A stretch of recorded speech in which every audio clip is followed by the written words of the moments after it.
chers amis, chers collègues, chers étudiants également.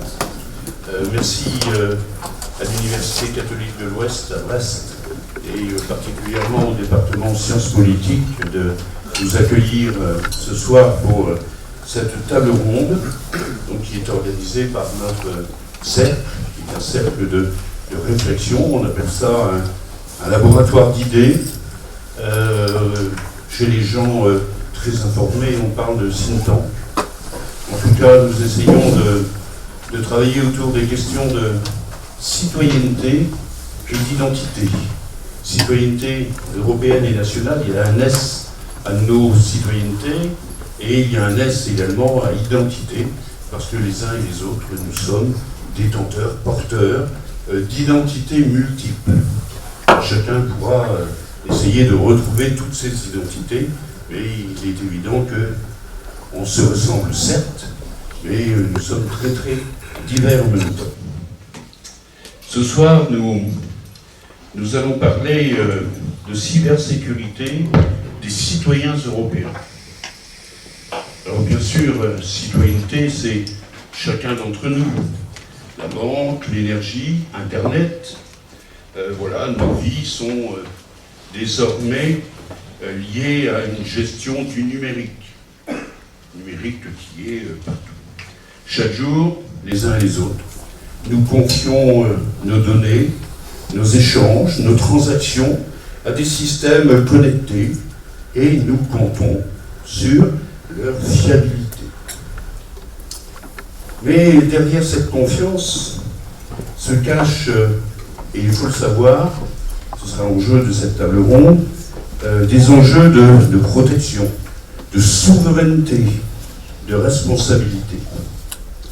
Alors comment l'Europe protège-t-elle ses infrastructures, ses entreprises et surtout les citoyens que nous sommes?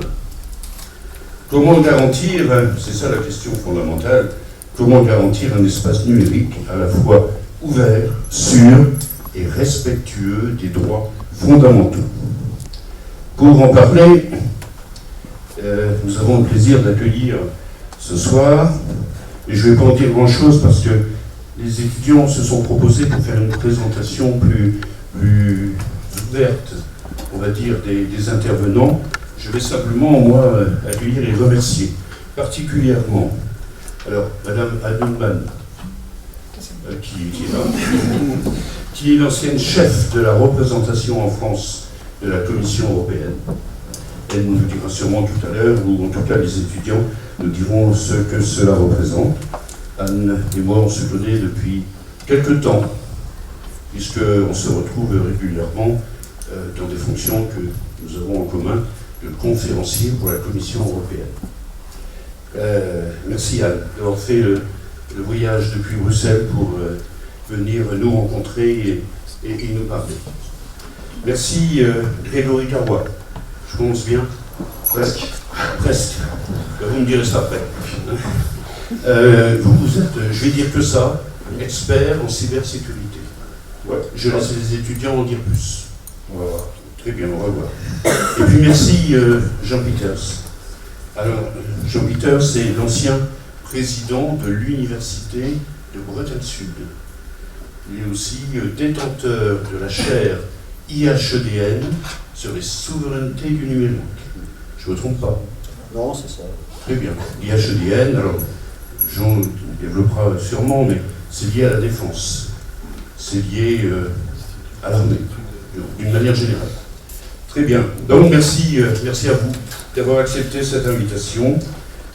Merci de nous aider à réfléchir ensemble à ce défi européen, faire du numérique un espace de confiance et de citoyenneté.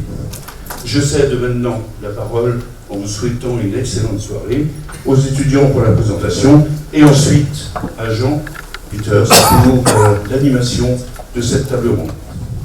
Merci à vous. Bonsoir à tous et à toutes. Du coup, on est des étudiants de l'UCO en licence sciences politiques et aujourd'hui, on va vous présenter les différents intervenants de cette table ronde sur l'Europe. Alors, pour ma part, je vais présenter M. Grégory Carrois, qui Bien prononcé. Merci. qui est, d'après ma source qui est LinkedIn, normalement responsable de projets informatiques et expert en cybersécurité, avec notamment différentes gestions de projets, notamment dans le management d'équipe au cours d'un cycle complet du projet, qui a fait également des planifications de besoins et de ressources, du chiffrage également et de l'estimation et suivi des budgets. Chef de projet. Je vais également vous présenter le cercle du CECI, le cercle Europe, Citoyenneté et Identité, donc, qui est une structure de réflexion et de débat qui est souvent présentée dans les établissements scolaires, universitaires ou associatifs, qui vise à faire réfléchir les participants sur des grands enjeux, notamment liés à l'Europe, la citoyenneté, l'identité. Il présente différents objectifs, comme sensibiliser notamment les jeunes ou les citoyens aux valeurs européennes et démocratiques, dans une situation d'euroscepticisme de plus en plus forte. Il favorise également le dialogue interculturel entre les individus. Il développe l'esprit critique et la capacité de débattre. Et il renforce la cohésion sociale et la compréhension mutuelle entre les différents peuples et cultures d'Europe. Vous avez bien travaillé. Bien, pour ma part, je vais vous présenter le cher invité Emmanuel Morucci. Donc, vous êtes un sociologue français spécialiste des questions européennes et des dynamiques interculturelles. Vous êtes docteur en sociologie et vous avez consacré votre thèse à l'Église catholique à l'Europe, l'européanisation du Finistère. Dans cette thèse, vous avez analysé les manières dont les structures sociales et religieuses locales s'inscrivent dans un processus d'intégration européenne. Vous êtes également titulaire d'un DEA, donc c'est un diplôme d'études approfondies. Donc vous avez donc ce diplôme d'études approfondies donc en culture et civilisation de la Bretagne et des pays celtiques. Donc, par ailleurs, étant également chercheur et enseignant à l'Université de Bretagne occidentale, vous vous êtes imposé comme une figure majeure de la promotion de la citoyenneté européenne en France. Vous êtes également conférencier pour la Commission européenne au sein du réseau Team Europe France, où vous œuvrez à la vulgarisation des enjeux européens auprès du grand public et des collectivités locales. D'autre part, vous êtes très impliqué dans la vie associative et civique.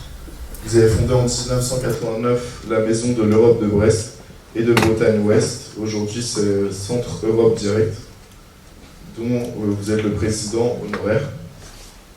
Vous avez également présidé le Cercle Europe Citoyenneté et Identité, donc CECI, un réseau de réflexion sur les valeurs européennes, la diversité culturelle et la démocratie participative. Aussi, vous êtes très ancré dans votre région bretonne. Donc, vous avez aussi été engagé dans la vie municipale à Guipavas, en Bretagne.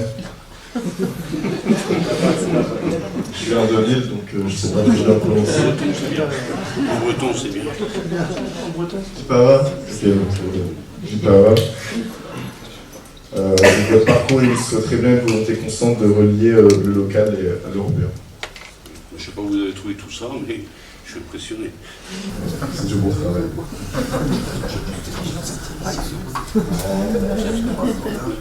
Donc moi je vais vous présenter Jean Peters qui va alors animer cette table ronde d'aujourd'hui. Donc c'est l'ancien président de l'Université Bretagne Sud donc de mars 2012 à juin 2020 et aujourd'hui il occupe un poste à l'Université Bretagne Sud en tant que professeur. Il est titulaire de la chaire IHEDN, Cyber et Souveraineté numérique.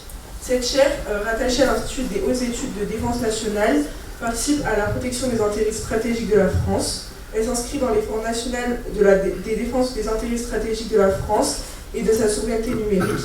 Ainsi, elle a pour mission de réfléchir aux enjeux de cybersécurité, d'indépendance technologique, en croisant les sciences de l'ingénieur avec les sciences humaines et sociales. Donc, les titulaires de cette chaire impliquent de produire de la recherche, de conseiller les institutions publiques, former les décideurs et pouvoir apporter une contribution à la stratégie nationale et européenne de cybersécurité. Merci beaucoup à mes chers collègues d'avoir évoqué les autres personnes présentes ici. Donc pour ma part, je vais présenter Madame Whitman. Alors tout d'abord, Madame Wittmann est de nationalité belge et plus précisément à Ixelles. Pour présenter son parcours complet, je vais d'abord évoquer une obtention de sa licence de sciences mathématiques à l'Université catholique de Louvain en Belgique. Elle poursuivra ses études à New York et obtiendra un doctorat en statistique. Avant d'intégrer la Commission européenne, elle a enseigné à Polytechnic Institute of New York. Cependant, en 1985, elle commencera sa carrière au sein de la Commission. Pour remettre dans le contexte, la Commission européenne consiste par le principe, c'est un organe exécutif de l'Union européenne, c'est la gardienne des traités, et elle présente des propositions législatives et veille à ce que les États membres appliquent le droit et les politiques de l'Union. La Commission gère le budget de l'Union européenne et négocie les accords internationaux au nom de l'UE, avec comme présidente actuelle Ursula von der Leyen. Donc pour commencer, Madame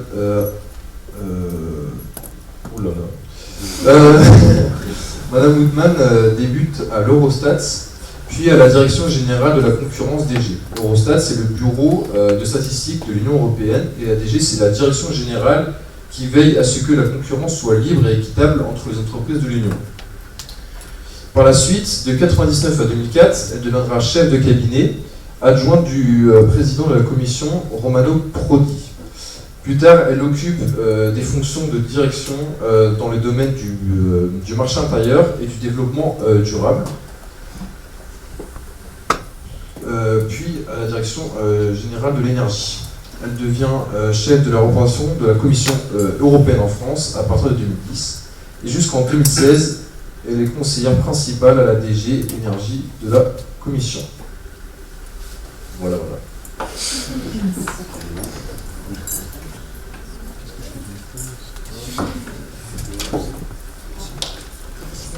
Merci, mais écoutez, je vous souhaite une belle soirée de réflexion.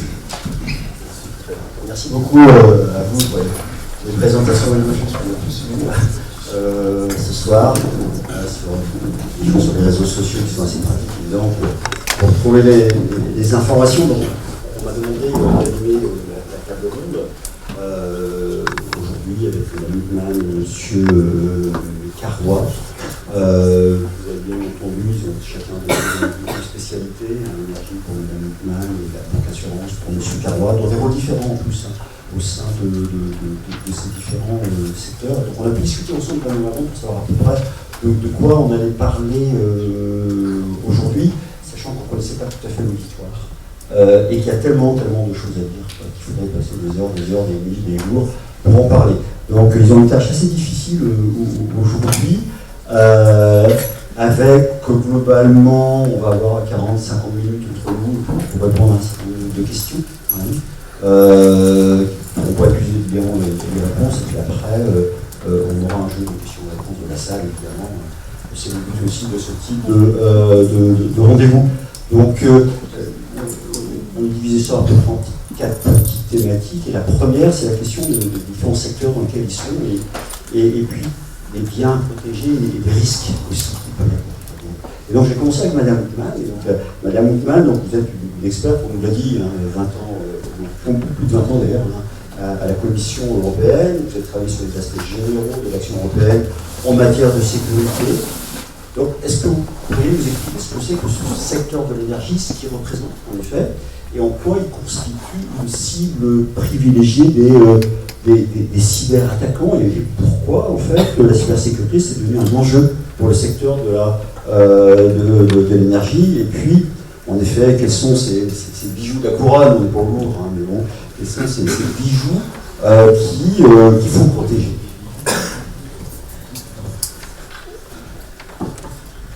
Alors, bonsoir à tous. Moi, je suis venu de loin, mais je suis vraiment ravi parce qu'en plus, hier, on m'a fait visiter la Pointe Saint-Mathieu et j'ai trouvé ça vraiment une petite excursion de rêve. Donc, je suis en fait très content d'être ici. Et puis, j'ai passé une heure agréable avec les étudiants qui m'a rappelé mes cours à Sciences Po. Donc, j'adore ça. Alors, la question, d'abord, qu'est-ce que c'est le secteur de l'énergie? C'est un énorme système qui commence avec l'extraction, qui passe par la transformation de matières premières, le transport de l'énergie, la distribution. Ça marche pas. Bien sûr, ça marche pas. Ça marche tout le temps. Hein. Ça marche pas. Ça marche pas. Coller plus proche, coller le... Ah, ok. Et puis qui va jusqu'au consommateur. Autrement dit, c'est un système énergétique, plus qu'un secteur énergétique, c'est un système énergétique qui implique des millions de participants, et y compris chacun d'entre nous en tant que consommateur. Alors, quels sont un peu les bijoux auxquels on veut prendre quand on attaque le système énergétique? Alors, hier, j'étais très inspiré parce que ce matin, l'une des premières choses que j'ai lues, c'est un discours de Nicolas Stern hier à la London School of Economics. Et une des phrases qu'il dit, c'est Development needs energy, but energy does not need carbon. C'est-à-dire, le développement économique, en fait, a besoin d'énergie, il ne peut pas se faire sans énergie. Et par contre, l'énergie n'a pas besoin d'émissions de carbone, pas besoin de contenu carbone. Alors, première partie, c'est il n'y a pas de fonctionnement d'une économie, ni de fonctionnement d'ailleurs de la société sans énergie.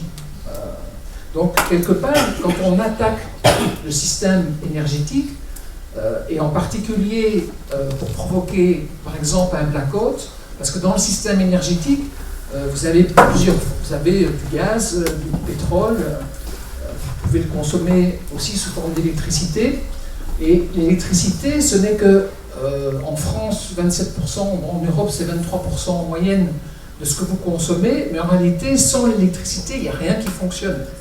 On ne peut pas, le compresseur sur le gazoduc, il a besoin d'électricité, les raffineries de pétrole, elles ont besoin d'électricité, pour pomper l'eau qui arrive chez vous, il faut de l'électricité.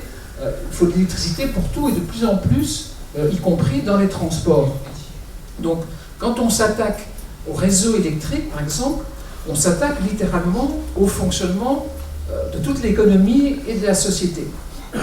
Donc ça, c'est une première chose à comprendre.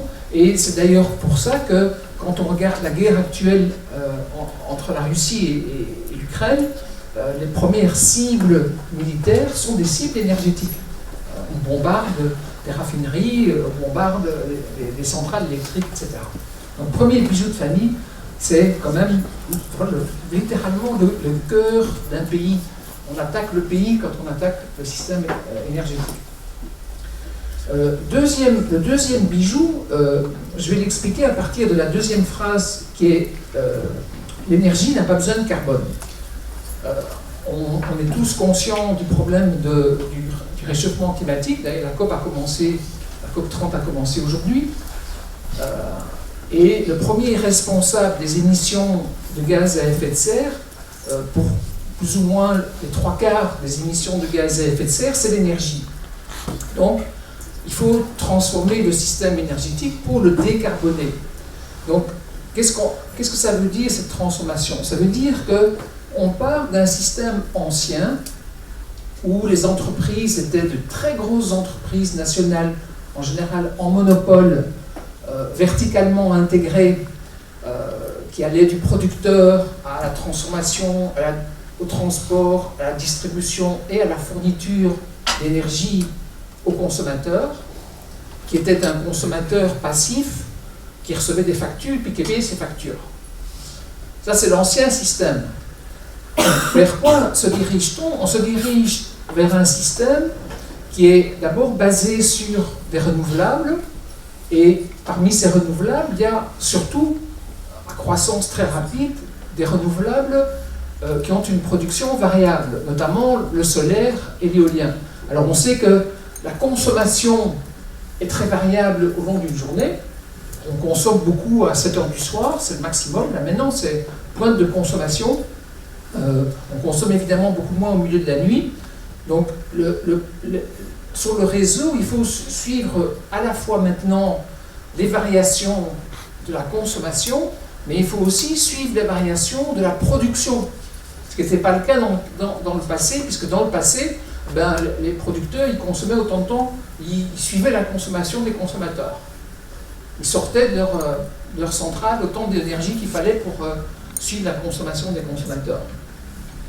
En plus, les productions anciennement étaient lancées sur le système de transport, sur le réseau de transport, donc le réseau est très haute tension, les gros pylônes que vous voyez, alors que la production de renouvelables, notamment solaire et éolien, est très dispersée. Donc on a un système beaucoup plus décentralisé au niveau de la production. Donc on a un système qui a gagné énormément en complexité. En plus, on a aussi un système qui est beaucoup plus intégré. C'est-à-dire qu'avant, on avait des silos. On avait un silo avec du charbon, on produit de la chaleur, et puis avec du gaz, on produit de l'électricité, avec du pétrole, on fait du transport. Maintenant, en réalité, pratiquement toute l'économie est reliée d'une façon ou d'une autre au système électrique, y compris vos voitures électriques, votre chauffage électrique, vos futures pompes à chaleur. Tout devient intégré, et aussi entre États membres. Donc les réseaux électriques, et en réalité une seule plaque de cuivre européenne qui s'étend, d'ailleurs qui comprend les pays des Balkans jusqu'à la Norvège, la Suède. Donc on a un système qui est vraiment un nouveau système en termes de configuration, beaucoup plus compliqué que le précédent, et pour ajouter à ça, il y a des tas de nouveaux modèles d'entreprises. Avant, on avait des entreprises qui avaient uniquement des contrats de producteurs à consommateurs. Maintenant, vous, consommateurs, si vous avez des panneaux sur votre toit, vous pouvez revendre de l'électricité. Donc on a aussi des transactions qui viennent des consommateurs qui sont devenus des producteurs vers le réseau. On a aussi des communautés d'énergie. Donc des communautés qui, entre elles, produisent de l'énergie et s'échangent de l'énergie, du stockage, etc. Et qui, bien entendu, pour ces transactions, utilisent du numérique. Donc on a un système qui, en fait, est extrêmement, maintenant, numérisé. Donc on a une espèce de fusion de la transition numérique avec la transition énergétique. Pour gérer ça, il y a surtout au cœur de ça, des milliards de données qui circulent entre tous les acteurs, entre tous ces acteurs que j'ai nommés. Et donc on a un système qui est extrêmement vulnérable et dont le bijou là, ce sont les données. Il y a un troisième bijou qui est l'argent, ça vous allez nous en parler. Il y a de l'argent, donc on peut demander des rançons. Et puis il y a un quatrième bijou que je voudrais mentionner, qui est le bijou de notre démocratie. Parce qu'en réalité, quand on regarde les motivations des attaques cyber, d'attaques cyber, on voit que la première motivation est une motivation idéologique. Pourquoi? Parce qu'on a des pays qui veulent saper notre démocratie en sapant la confiance des citoyens dans leur système énergétique et dans leur pouvoir politique. Donc voilà pour moi les quatre grands bijoux qui sont attaqués par des attaques cyber. Merci beaucoup, Madame Huckman. On reviendra peut-être là-dessus, en effet, sur ces bijoux, sur la façon dont nous protéger et donner des exemples aussi. Mais on va passer la parole à Monsieur Carrois maintenant, puisque là, on est dans un autre domaine. Hein. Banque, assurance. Pas tant que ça. J'ai coché des choses. Évidemment. Et donc, je vous donne la parole, Monsieur Carrois. Oui. Alors, pourquoi la banque? Pourquoi les cybercriminels attaquent des banques? L'argent. Premier truc, c'est l'argent. Il y a de l'argent dans les banques. Deuxième chose, souvent, c'est, on n'y pense pas, mais c'est toutes les données qu'on stocke dans une banque. Adresse, numéro de compte, données personnelles. Ça crée des attaques. Et j'avais noté un truc, parce qu'il me fallait une feuille de pique quand même, il y a plein de choses à raconter. La déstabilisation. On attaque les banques de la France n'a plus de banque. Qu'est-ce qu'on fait? Donc pour les bijoux, là on va complètement se rejoindre. Les données clients, le système de paiement, il faut bien pouvoir payer quelque chose. Donc ça fait les systèmes de virement, les cartes bancaires, les plateformes de trading aussi, on ne pense pas à la crypto-monnaie entre guillemets. Le système interne, c'est-à-dire tous les serveurs des banques, tout ce qui permet d'avoir une application qui fonctionne. Donc c'est un peu vos transports. Les infrastructures, toutes vos usines, Et la réputation et la confiance. On a confiance dans sa banque. Donc les banques sont exposées à de larges éventails d'attaques. J'avais noté le risque financier, la fraude en ligne, le phishing, l'usurpation, le vol de données bancaires où je passe mon téléphone devant votre carte bancaire, je récupère des choses. Non, c'est moi que ça marche pas, je vous ai dit. Je peux tester. Je lui ai dit que moi j'ai une petite carte qui protège une carte bancaire. Et le ransomware, souvent on entend parler de ça. On récupère un lien, on télécharge un fichier, tout mon ordinateur se fait avoir, chiffré et non crypté, chiffré. Le risque opérationnel pour une banque, c'est important, c'est-à-dire vous utilisez, je sais pas, un site, Crédit Agricole, La Poste. Au moment où vous l'utilisez, il subit une attaque, ce qu'on appelle DDoS, de l'ennemi de service, distribué, DDoS. Ça ne marche plus. Je ne peux pas accéder à ma banque. Fini. Après, il y a des intrusions dans le réseau, mais ça c'est plus étatique, on va le voir plus tard. Et la fuite de données clients qui se revend surtout sur le dark web. J'ai toutes les données de Free qui circulent. Qu'est-ce que je peux en faire? Des attaques. Donc voilà, ce que j'avais à dire, c'est qu'une cyberattaque bancaire, c'est un peu toutes les actions malveillantes qui visent à compromettre la confidentialité, l'intégrité ou la disponibilité d'un système. Des exemples, est-ce que vous avez des exemples d'attaques sur les banques? Est-ce que les banques sont régulièrement attaquées? Alors elles sont attaquées, mais elles ne se font pas avoir. Ça, on verra pourquoi avec les systèmes de sécurité, comment on fait pour détecter tout ça. Mais tous les jours, on reçoit des attaques DDoS, on reçoit des mails piégés. On reçoit des... Parce que le conseiller a été ciblé, j'ai trouvé des infos sur LinkedIn, sur M. Carrois. Qui vous dit que c'est mon vrai profil? Pourtant, vous l'avez fait. Et c'est que ça, c'est que des tours de passe-passe en fait. Mais je me suis renseigné. Je me suis renseigné sur Monsieur Dupont, je sais où il habite, banquier. Il a sûrement une banque dans le coin, donc je vais pouvoir essayer d'aguicher en disant que je suis son conseiller bancaire. Est-ce qu'il peut donner ses coordonnées parce qu'il y a quelque chose qui ne va pas sur son compte? Il va essayer de se connecter, moi j'ai coupé sa connexion, et voilà. Donc les attaques sont courantes, les incidents sont moins courants. Voilà. Complètement. D'accord. Idem dans le secteur de l'énergie. Allez-y, madame, c'est le secteur de l'énergie, justement cette question des attaques et des incidents. Il y a des milliers d'attaques, mais il y a très peu d'incidents. Et le seul incident qui est vraiment mené à un véritable blackout, c'est une attaque sur le système ukrainien qui a eu lieu en 2015 et qui en fait est partie simplement d'un phishing. Donc on a un email auquel était attaché un fichier Excel qui a été ouvert et qui a permis à l'attaquant, en l'occurrence Sandworm, qu'on appelle ça, vous expliquerez ce que c'est parce que moi je ne suis pas une technicienne du système.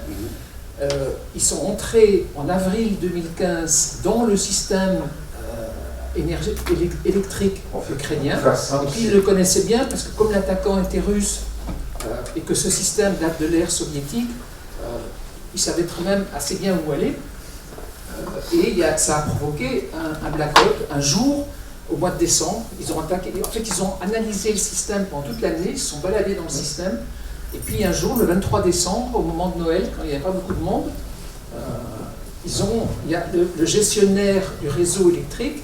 Donc, le gestionnaire du réseau électrique, pour ceux qui ne savent pas ce que c'est le responsable de l'équilibre permanent de ce réseau. Et il faut savoir qu'un réseau électrique, vous devez le maintenir constamment à 50 Hz. Si vous variez de 0,05 Hz, vous risquez le blackout. Vous devez réagir tout de suite pour ramener la fréquence à 50 Hz. Et cette fréquence, elle reste à 50 Hz si à tout moment, la production est égale à la consommation. C'est ce qui maintient le réseau en équilibre.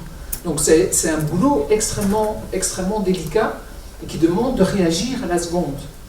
Alors la personne qui était chargée de cet équilibre a vu à un moment donné sa petite souris sur l'écran qui se baladait toute seule, qui avait pris les commandes du réseau, et quand elle a été éjectée du système, quand elle a voulu se rebrancher sur le système, elle s'est aperçue qu'on lui avait volé. Bon, ça c'est un type extrême et c'est le seul qui a conduit à un blackout. Par contre, on a eu des vols de données. Donc, par exemple, chez Engie, on leur a volé sur le site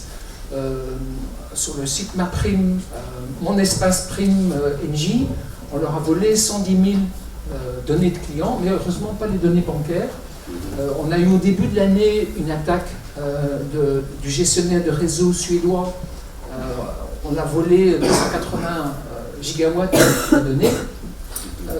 On a eu des attaques coordonnées en 2023. On a eu pendant 15 jours, les opérateurs du réseau danois, distributeurs, producteurs, etc., ont été attaqués constamment, à répétition. Donc une attaque organisée qui a dû demander énormément de moyens, de ressources humaines et financières. Et assez curieusement, ils ont attaqué une vulnérabilité qui se trouvait dans le firewall, dans le pare-feu, qui est en principe censé protéger votre système. Vous expliquerez ça. Grâce au fait que toutes les personnes comme M. Carrois, qui étaient chargés de gérer les attaques, ont travaillé en fait toute la nuit pour empêcher que l'attaque vraiment pénètre dans le système. Mais ça, vous expliquerez techniquement peut-être comment ils font. Et les Danois, en fait, n'ont rien vu. Mais si la gestion avait été mauvaise, on aurait eu un blackout au Danemark. Merci beaucoup. Je vais juste rebondir sur quelque chose. Oui, allez-y. Alors, le sandware, un virus, malware, on l'appelle comme on veut, en fait, c'est juste un petit programme qui va créer une porte d'entrée sur un système. Voilà. La personne n'a pas été assez vigilante, elle a cliqué sur le fichier Excel, ça n'a rien fait, voilà. Mais si. 6 mois après, on se rend compte qu'il y a quelque chose qui était là. Donc c'est juste une porte d'entrée dérobée. Et ça me fait penser, c'est marrant, les fréquences. J'avais un petit sujet qui s'appelle le Stuxnet, ce programme nucléaire iranien. C'est en 2010. L'Iran commençait à vouloir avoir un programme nucléaire et tous les autres pays étaient contre. Donc comment faire? On cible du matériel, on a commencé à avoir des informations, ils utilisaient du Siemens. Et dans le Siemens, il y avait des vulnérabilités dont on parlait tout à l'heure, des 0D. Quelque chose qu'on ne sait pas corriger à l'instant T. Et donc, les chercheurs en fait avaient des centrifugeuses où de temps en temps ça accélérait ou ça ralentissait les fréquences.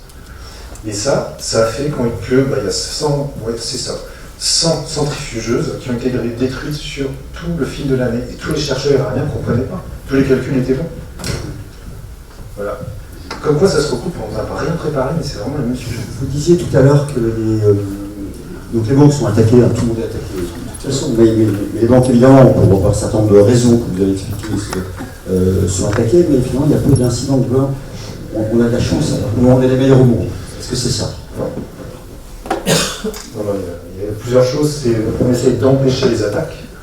Donc pour ça, on va faire de la surveillance. On va essayer de détecter rapidement. Et si jamais quelque chose vient passer parce qu'on n'est pas parfait, comment on réagit? En général, on coupe. En fait, ce qu'on appelle de la threat intelligence fait qu'on va avoir plein de capteurs de compromission. J'étais sur le dark web, j'étais sur Google, ça c'est faux. Hein.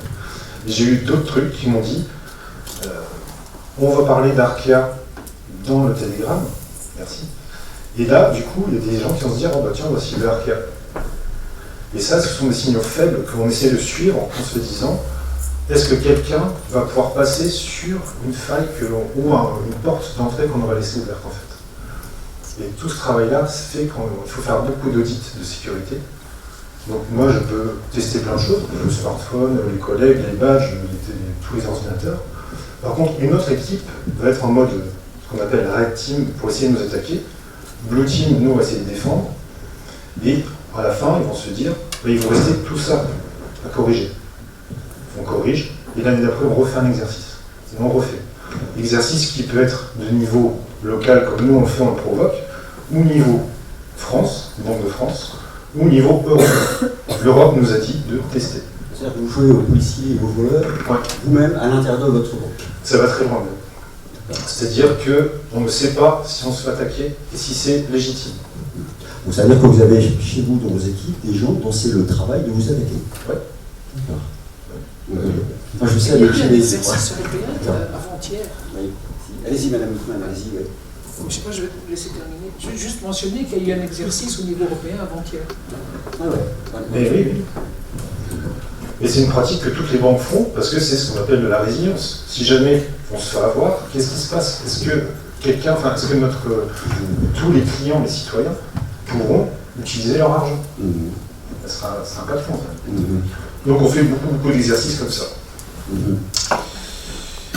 Moi, j'ai connu un temps à l'université où, sur la sécurité des réseaux informatiques, il y a un peu plus de 10 ans, quoi, c'était du déclaratif. C'est-à-dire qu'au lieu de noter de 1 à 4, vous étiez du côté du point de vue de la sécurité sur telle chose, telle chose, telle chose. Des choses qu'on a du mal à imaginer aujourd'hui. Aujourd'hui, en effet, on est proactif. Hein. Et ça peut aller jusqu'à de l'intrusion physique. J'ai chopé un badge, on y va. Donc ça, c'est important à savoir, en effet, que pour se protéger, on est obligé aussi de façon encadrée, évidemment, des attaques, évidemment. Jusqu'au bout. Oui, évidemment, quoi. On teste au moins ces lignes de défense, on va dire des choses comme ça. Et si jamais quelque chose vient tomber en panne, comment on fait pour le remettre? Donc comment on fait pour que si une panne casse, l'autre prenne le relais et assure une continuité de service? Tout ça, c'est testé pendant ces audits.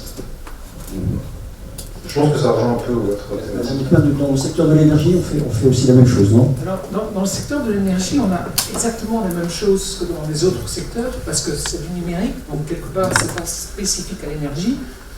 Par contre, il y a des spécificités du secteur de l'énergie. La première spécificité, c'est ce que je disais tout à l'heure, c'est cette exigence en temps réel. C'est-à-dire que dans le secteur de l'énergie, il faut pouvoir réagir au quart de seconde. Et donc, on est obligé, là, d'obliger les opérateurs à appliquer vraiment les normes les plus récentes, les plus modernes, et y compris, par exemple, d'envisager d'avoir des systèmes de communication privés qui ne sont pas reliés au réseau public. Pareil, dans notre activité, si jamais on utilise Gmail ou quelque chose, ou Microsoft, peu importe, ça vient tomber, nous, on a une messagerie sécurisée où on peut communiquer entre nous. Citadel, on peut avoir du vide, tout ça c'est chiffré, c'est entre nous. Il y a quelques membres particuliers qui ont accès à ce genre d'outils. Moi, on se complique bien, c'est bien. Alors, deuxième pour moi particularité du secteur énergétique et surtout de l'électricité, c'est les effets en cascade. C'est-à-dire que dans le secteur électrique, quand vous avez un petit problème local, si vous ne réagissez pas dans la seconde, il y a tout le réseau qui peut s'écrouler, comme un domino. Donc, pour donner un exemple d'un blackout bien connu qui a eu cet effet, vers, je ne sais plus, 2003 ou 2004, il y a eu une tempête en Suisse qui a fait tomber un arbre sur une ligne à haute tension qui amenait l'électricité en Italie.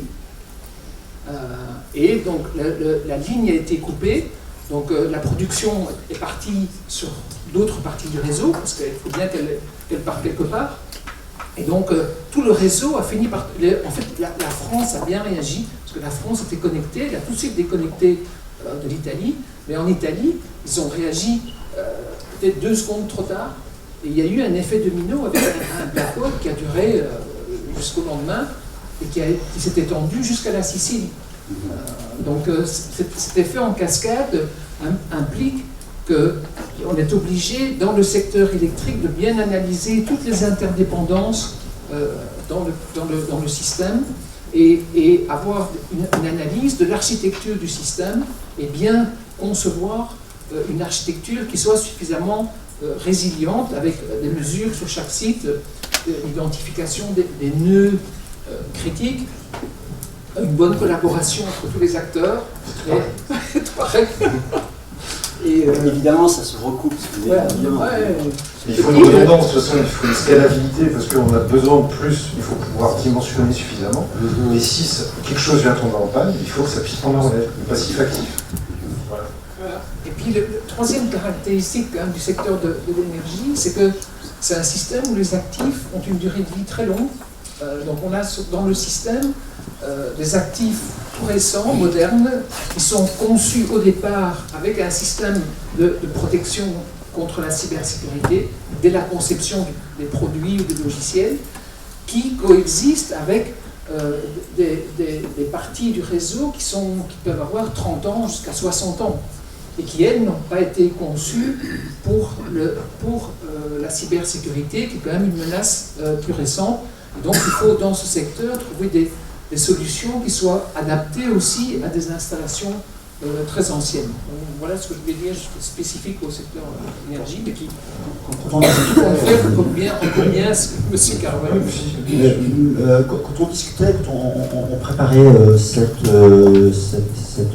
réunion, vous avez évoqué pas mal de choses, pas parler de tout, mais vous disiez que vous travaillez dans un CERT. Ouais. Est-ce que vous pourriez nous expliquer ce que c'est qu'un CERT? C'est secret. À quoi ça sert, globalement, à quoi ça sert? On est la première ligne de défense en cas d'attaque. En fait, c'est nous qui réagissons dans les 10 minutes si possible. Computer Emergency Response Team, le CERT. Et le CERT, quand on fait partie d'un CERT, on peut aussi faire partie de l'Inter-CERT. Et il y a ça au niveau France. Donc c'est centre de réponse à incident, c'est ça? Oui. On est dans la réponse à incident. Mais c'est l'urgence. D'accord. Ça sent vraiment pas bon. Voilà. Donc il faut avoir une connaissance de tous les systèmes, où est-ce que je peux couper, qu'est-ce que je peux activer, enfin il faut vraiment réfléchir très très vite. Et pour nous aider, puisque en général on ne se défend pas tout seul, on peut faire une première partie mais pas tout, on fait partie aussi de ce qu'on appelle l'Inter-CERT, donc c'est-à-dire au niveau France, je travaille d'ailleurs, la police judiciaire, je travaille avec L'Oréal, avec Enedis, avec tout plein de CERT. On est plus, enfin, une communauté de, de 300 membres, 300 entités. Et donc, bon, je parlais des signaux faibles tout à l'heure, j'ai quelqu'un en Belgique là, qui s'énerve contre la France, et j'ai trouvé son adresse IP, et puis en fait, il nous attaque souvent au niveau des DOS, ben, je la diffuse à l'Inter-CERT, et vont la prendre comme indice de compromission en se disant « Ah, cette adresse, je l'ai vue, surtout si jamais on la voit, le firewall va bloquer. » C'est ça, c'est un firewall. Si je recommence à l'embêter, on me bloque partout. Au début, c'est l'IP, après, c'est carrément le serveur.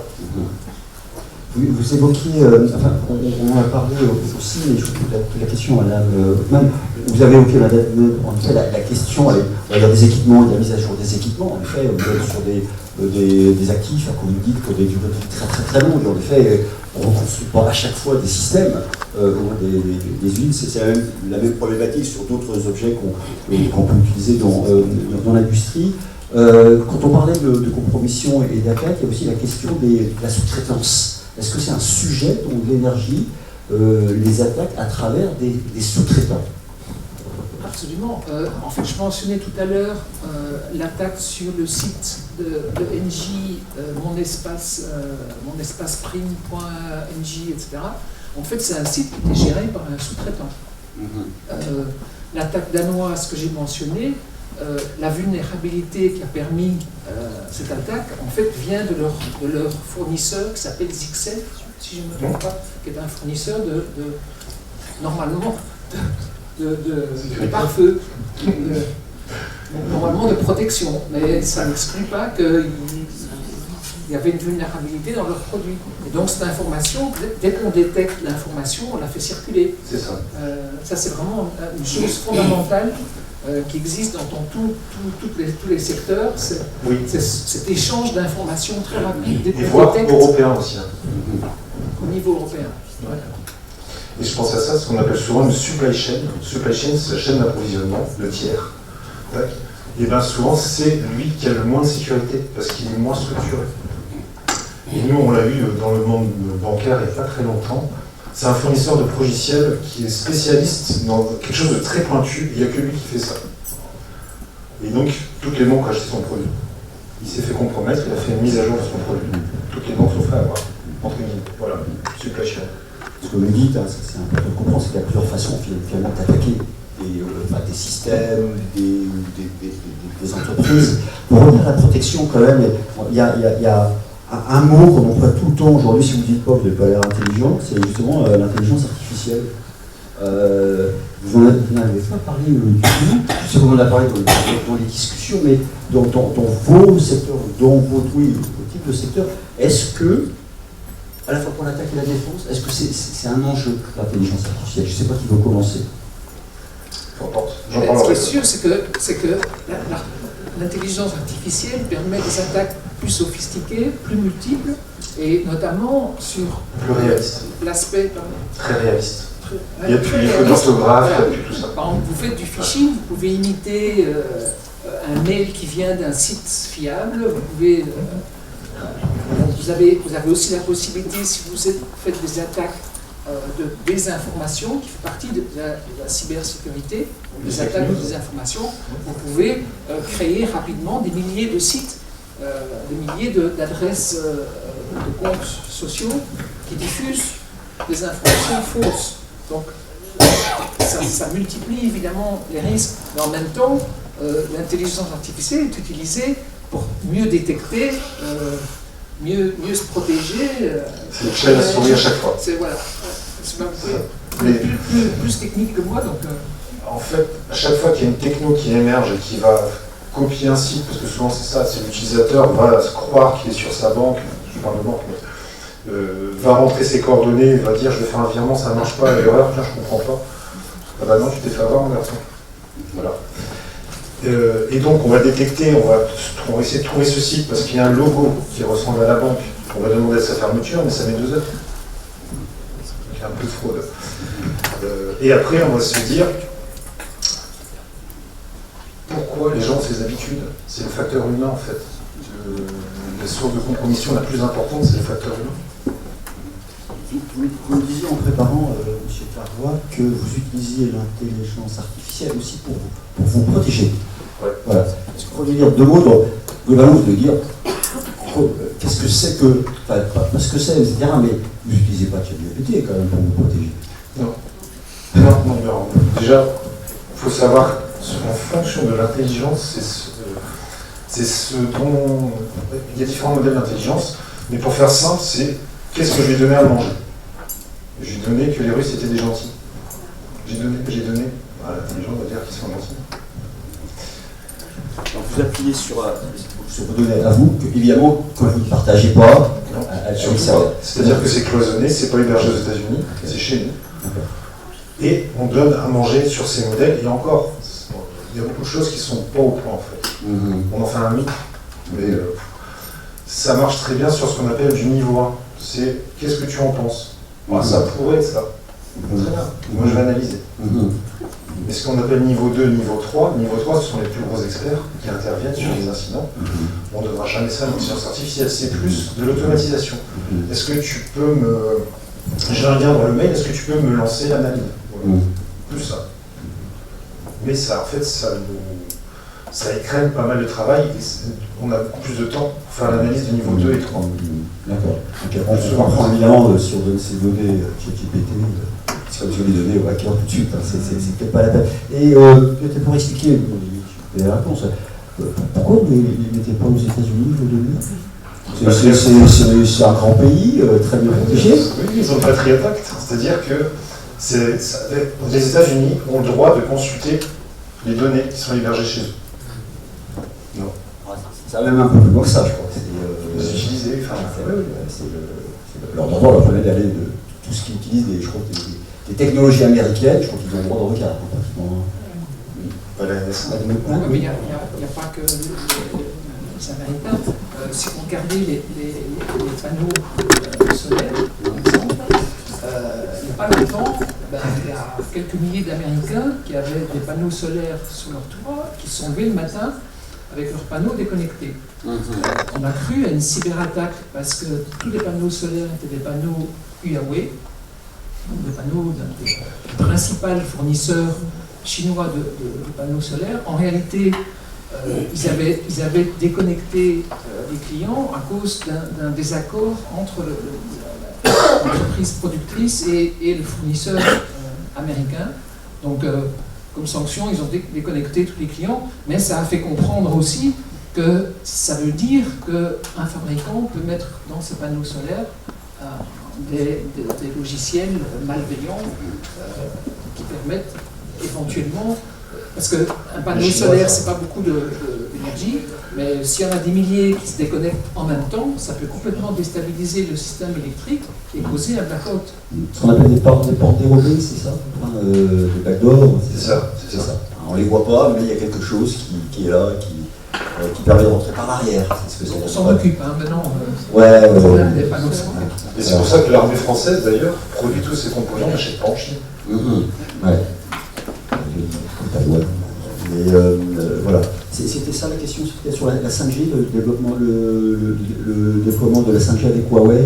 Non, ça c'était pas la même chose, c'était la même problème de sécurité. Non, on est sur les télécommunications là. C'était la question là.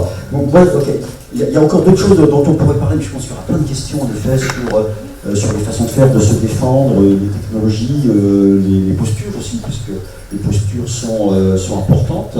Mais je crois qu'il y aura peut-être des questions tout à l'heure, comment vous faites. Moi, je voudrais, comme on a une table ronde autour de l'Europe, quoi. Dire, est-ce que c'est un problème franco-français, finalement, ou belgeo-belge, je ne sais pas comment dire, ou belge-belge, etc. Est-ce que ces questions, ce sont des problèmes tout simplement nationaux, quoi. Et puis, et l'Europe, là-dedans, qu'est-ce qu'elle fait? Est-ce qu'elle fait quelque chose? Oui. Moi, je commence. Après, on se complète. Alors oui, parce que l'Europe, ça fait longtemps qu'elle travaille sur le sujet, puisqu'il y a une agence européenne de la cybersécurité, et elle a été créée, si mon information est bonne, en 2004. Donc c'est pas tout nouveau qu'on s'occupe de la question de la cybersécurité en Europe. Et les premiers textes juridiques datent début des années 2000.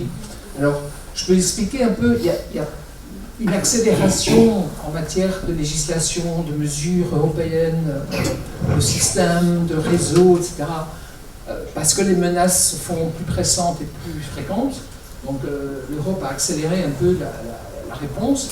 Et si je veux résumer l'ensemble des textes européens et des actions européennes, je dirais que au cœur du système mis en place au niveau européen, et notamment des législations européennes, parce qu'on ne serait pas en Europe si on ne légifère pas, il y a la logique qu'a décrite M. Carrois, qui est la logique qui prévaut dans tout ce qui est gestion du risque. C'est-à-dire, le risque, il faut le prévenir, donc mitiger le risque, réduire le risque, en se protégeant. Ensuite, il faut détecter les attaques. Troisième étape, il faut être capable, être préparé à traiter des crises et être préparé à gérer la crise si elle se produit. Donc il faut avoir à l'avance des plans, des boîtes à outils qui permettent de gérer la crise. Et des procédures de réponse initiale. Voilà, et des mécanismes d'urgence, et notamment dans les mécanismes d'urgence au niveau européen, par exemple, on a une réserve d'entreprises qui peuvent intervenir pour aider des entités qui sont attaquées. Ensuite, donc il y a prévention, détection, réaction. Il y a aussi tout l'aspect dissuasion. Et l'aspect dissuasion, d'abord, la dissuasion, elle se fait en montrant qu'on est difficile à attaquer, qu'on est bon, on est fort, et l'exercice qui a été fait avant-hier a un peu cet objectif-là. Mais il y a aussi tout l'aspect de ce qu'on appelle la cyberdiplomatie, c'est-à-dire qu'on va discuter avec les pays d'origine, qui va jusqu'à la possibilité en Europe de sanctions contre soit des individus, soit des groupes qu'on a pu identifier, ce qui n'est pas toujours facile, mais ça vous pouvez peut-être aussi en parler. Et Europol qui fait ça. Pas toujours facile, voilà, d'identifier quelle est la source des attaques. Et puis, dernier volet, c'est la sensibilisation, c'est-à-dire qu'il faut la communication publique sur la question, que tout le monde soit vigilant. Au mois d'octobre, c'était le mois européen de la cybersécurité, et il y avait un hashtag sur tous les réseaux sociaux européens qui disait hashtag think before you click. Before you click. C'était le hashtag là-dessus. Alors il y a tout l'aspect aussi au cœur de l'action européenne qui concerne tout ce qui est désinformation. Donc on a en Europe beaucoup d'actions pour contrer la désinformation, et on a même un observatoire des médias numériques qui est géré par des universités, notamment par l'Institut universitaire de Florence, qui travaille avec un institut à Athènes, un institut italien aussi. Alors ça c'est un peu le corps du sujet. Alors là-dessus, vous avez aussi en plus une partie qui est un volet international, coopération internationale sur les solutions, sur les normes de sécurité, etc. Et y compris une coopération avec l'OTAN. Parce que comme je disais tout à l'heure, il y a tout un volet défense là-dedans. Donc on coopère aussi avec l'OTAN. Et puis, il y a au niveau européen toute une série de mesures de soutien financier qui vient du programme numérique européen.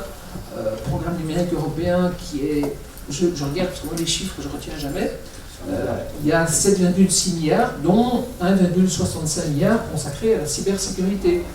Il y a le programme Horizon Europe. Le programme Horizon Europe, c'est le programme de recherche et développement européen, donc des projets de recherche et développement qui se font en coopération entre des entreprises ou des centres de recherche d'États membres différents. Et là, il y a à peu près 500 millions qui sont consacrés à la recherche sur les technologies de cybersécurité. Et puis tous les fonds européens, en réalité, peuvent être le fonds de relance, les fonds structurels. Et alors, peut-être un mécanisme qu'on peut citer, c'est le mécanisme d'interconnexion européen, donc qui est un mécanisme qui finance les interconnexions dans le domaine de l'énergie, des transports et des télécoms. Là aussi, il y a des financements à cause de cet effet d'interdépendance et d'interconnexion entre les États membres qui financent aussi la cybersécurité. Il y a des centres de compétences européens pour la compétitivité, développer chez nous des technologies sûres. Et puis il y a tout l'aspect formation. Il y a une académie européenne qui s'occupe de formation. Il faut savoir que dans ce secteur, à la fin 2024, on cherchait 300 000 experts, il manquait au niveau européen 300 000 experts de cybersécurité. Et il y avait, en tout cas fin 2024, là où j'ai regardé des données, il y avait 80% des entreprises européennes qui avaient des difficultés à recruter des experts en cybersécurité. Donc la formation est vraiment un volet extrêmement important et dont l'Europe s'occupe aussi. On pourra encore continuer, je pense qu'il y aura des questions. Il y a l'agence que j'ai citée tout à l'heure. Oui. On ne va pas citer la partie française aussi, qui est très active évidemment, mais comme on est pour parler de l'Europe, il y a aussi pas mal de choses qui se passent évidemment en France, des plans de relance, l'ANSSI, l'Agence nationale de la sécurité des systèmes d'information. Monsieur Carrois, on nous dit quelquefois que l'Europe, elle réglemente trop, finalement, et c'est un frein. Est-ce que dans le domaine de la cybersécurité, c'est un frein? C'est autant un frein qu'un catalyseur. Le frein, parce que la réglementation doit être en place pour hier, et donc tout ce qu'on était en train de faire, il faut l'arrêter pour faire la réglementation. Mais c'est dans un but sympa. Je pense notamment à DORA et NIS 2, on ne l'a pas cité, mais DORA c'est pour tout ce qui est bancaire et NIS 2 c'est pour tout ce qui est européen. De toute façon, c'est la législation européenne, ouais, c'est ça. Et c'est contraignant parce que si on ne les applique pas, ces législations, on peut avoir des amendes qui peuvent s'élever, je crois, jusqu'à 2% du chiffre d'affaires. Ça commence à causer. Et dans ces législations, il y a des obligations qui sont, qui sont imposées aux fournisseurs, oui. C'est ça? Est-ce que vous pourriez nous dire deux mots? Parce que par exemple, dans le secteur bancaire, par exemple, est-ce que vous avez des obligations particulières qui sont imposées par la législation européenne? Il y a des incidents. Oui, on est obligé de déclarer les incidents, ça c'est sûr. Ouais. Est-ce que j'ai autre chose un peu plus croustillant? Donc vous ne pouvez pas garder secret un incident qui se passe chez vous. Vous êtes obligé de le déclarer. Ah oui, bien sûr. Okay. Je le fais exprès, mais... Et aussi faire des tests. Ils nous obligent, ce que je disais, les tests que nous on fait nous-mêmes. Eux nous l'imposent. Et bien sûr, il y a un audit. Montrez-nous que vous avez fait des tests. D'accord. Où sont les preuves? C'est surtout ça. Il y a de fait beaucoup d'améliorations qu'on devrait pouvoir amener au niveau européen. D'ailleurs, je sais que les services travaillent. D'abord pour accélérer, comme disait M. Carrois, il faut accélérer la mise à jour parce qu'on court derrière un problème. Et puis il faut essayer de simplifier. Si je comprends bien, il y a des exercices de rapport à faire qui se superposent entre différents textes. Donc essayer de ramener tout ça à un seul rapport ou deux, mais... C'est extrêmement chronophage ce genre de dîner parce qu'il faut tout montrer, il faut montrer pas de blanche. Et c'est quand on a fini un, il y en a un deuxième, un troisième. J'avais une question sur alors, toujours l'Europe. Alors, on dit l'Europe, mais l'Europe, ce sont au moins des pays qui composent l'Europe et dont les sources de vulnérabilité qu'on peut avoir, il y a notamment les équipements. Et la France parle d'une façon, mais d'autres pays ne parlent pas de la même façon, notamment sur l'hébergement des données, notamment sur l'achat d'un certain nombre de matériel. Est-ce que ça pose pas un problème à l'Europe? On nous parle de souveraineté, mais finalement les Français en parlent beaucoup, voilà, d'autres en parlent un peu moins ou différemment. Alors, il y a deux choses. Il y a des choses qui sont harmonisées. Il y a certaines obligations de respecter des normes internationales, les normes ISO, on appelle ça, International Standard Organization. Il y a aussi un système de certification européen. Et les États membres sont obligés de surveiller leurs entreprises, et notamment dans toute une série de secteurs qui sont considérés comme des secteurs critiques ou importants de ce point de vue-là. Donc il y a en premier lieu l'énergie, mais il y a aussi les transports, les administrations publiques, les télécoms, le secteur financier, il y a les banques, les plateformes financières, il y a l'eau potable, les infrastructures essentielles. Toutes ce qu'on appelle les infrastructures essentielles et les entités essentielles. Donc il y a deux types de législation, il y en a une qui porte plutôt sur les infrastructures et l'autre qui porte plutôt sur la continuité du service, de services qui sont importants au fonctionnement de la société, qui inclut aussi la recherche-développement, les administrations publiques, etc. Et est-ce que l'Europe parle d'une seule voix sur ces questions de cybersécurité? Alors bien alors, sûr, il y a des législations qui passent. Alors, comme j'expliquais tout à l'heure, une des particularités de la question de la cybersécurité, c'est qu'il y a une partie, donc, quand on légifère sur base de compétences européennes. Par exemple, la dernière réglementation qui s'appelle sur la cybersolidarité, qui porte vraiment sur la partie réaction aux crises et détection, donc plutôt sur l'aval du problème. Ça a été adopté sur la base des règles en matière de politique industrielle. D'autres règles, par exemple la directive NIS 2 dont on parlait, elle est adoptée sur base des règles du marché intérieur. Mais comme j'ai dit tout à l'heure, la cybersécurité, c'est aussi de la défense, c'est de la sécurité intérieure. Et ça, ce sont des compétences nationales.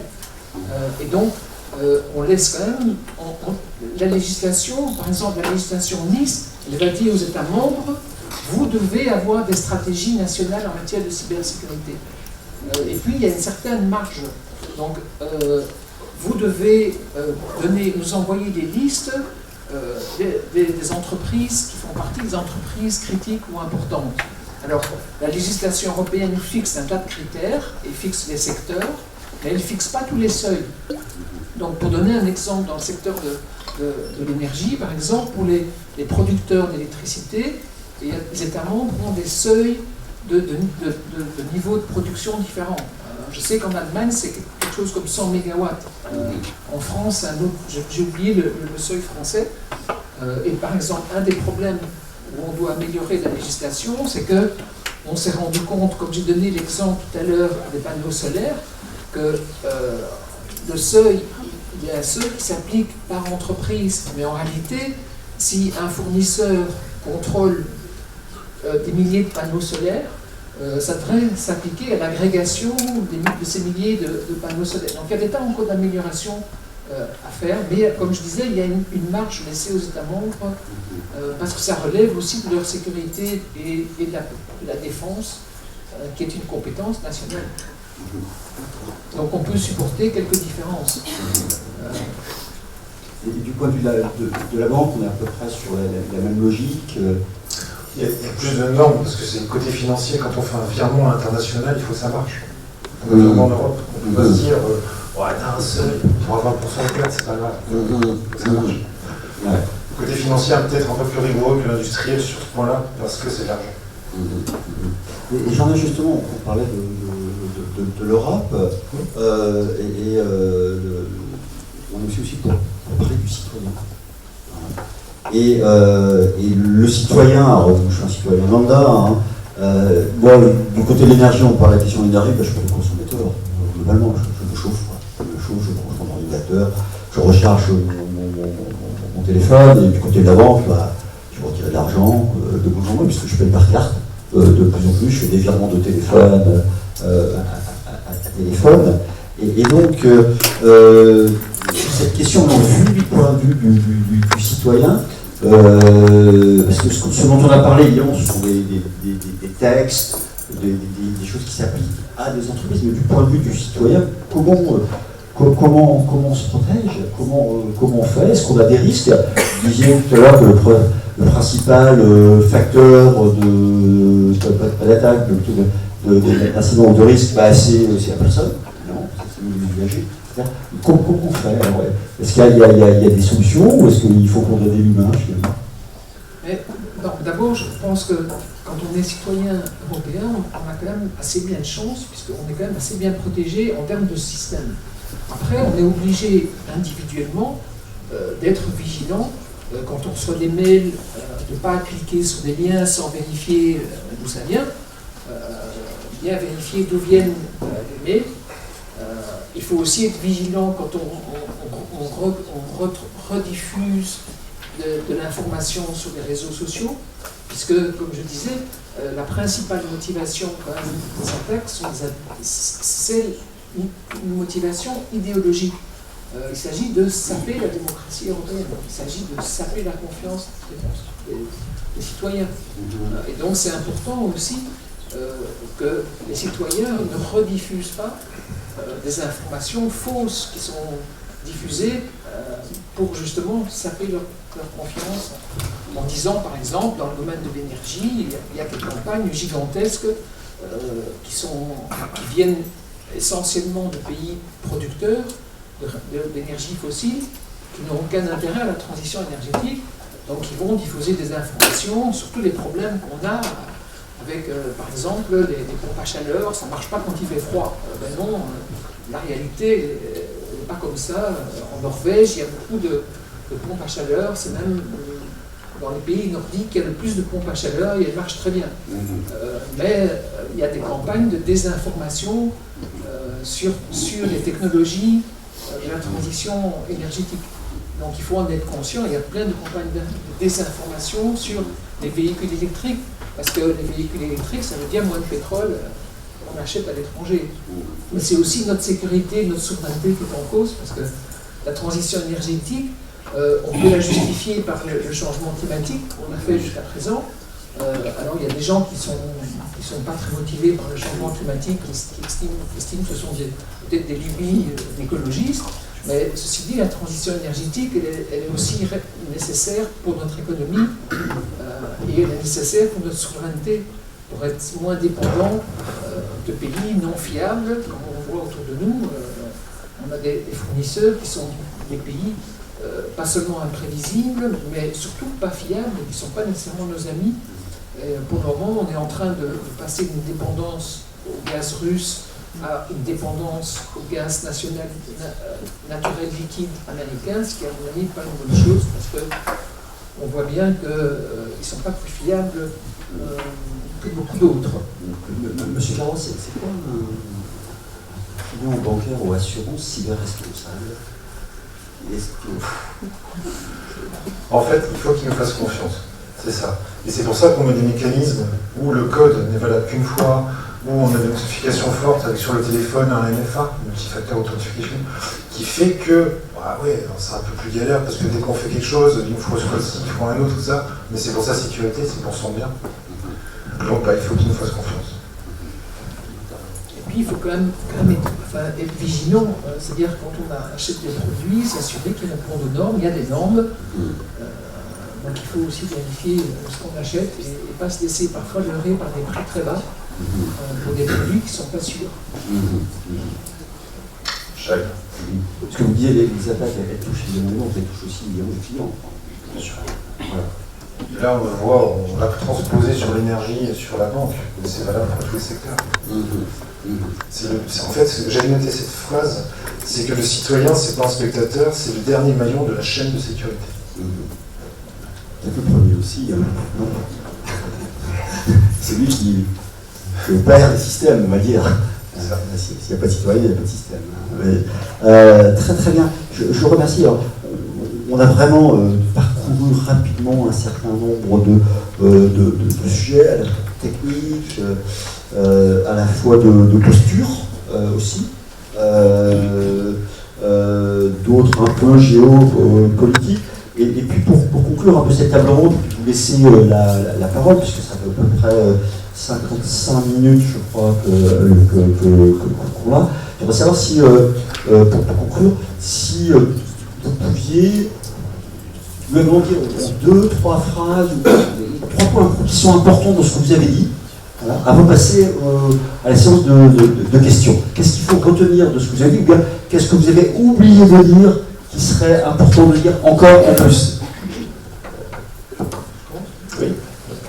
Alors, moi je pense que les tensions géopolitiques sont de plus en plus fortes, et donc les cyberattaques vont continuer de s'intensifier. Et donc dans ce contexte, je pense que la première chose, la première priorité, c'est de mettre en œuvre les règles existantes. Pour le moment, on a beaucoup de législations récentes qui ne sont pas encore mises en œuvre par les États membres, et c'est vrai, y compris la directive NIS. Deuxième chose que je voudrais dire, c'est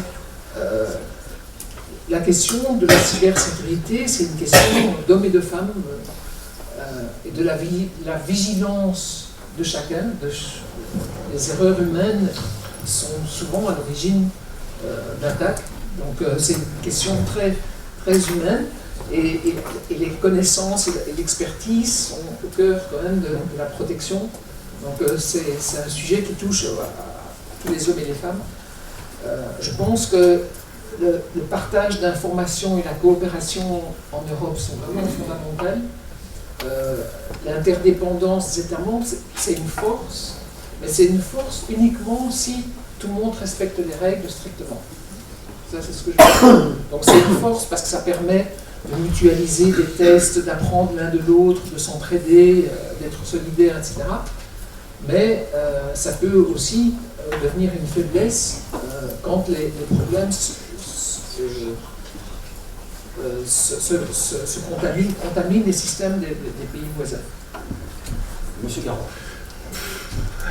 C'est à peu près les mêmes choses, mais pas dans le même ordre. Alors moi, ce que j'avais noté, c'est des nouvelles menaces. On a surtout l'IA. L'IA qui va devenir à la mode, on l'a partout, ça va être de pire en pire. Ça apprend très vite, voilà. Les enjeux géopolitiques, malheureusement. Si toute la Russie vient attaquer toutes les banques de la France, on est mal. L'éducation du citoyen, donc l'hygiène, c'est ça, on se rejoint. Et ce que moi j'aurais, si on a 3 messages à faire passer, c'était donc dans le monde bancaire, c'est que la sécurité de notre économie, ça passe par la sécurité de notre bancaire. Personne ne peut se protéger seul, ça c'est sûr. Et l'Europe agit et protège. DORA, NIS 2, RGPD. Donc ça rejoint.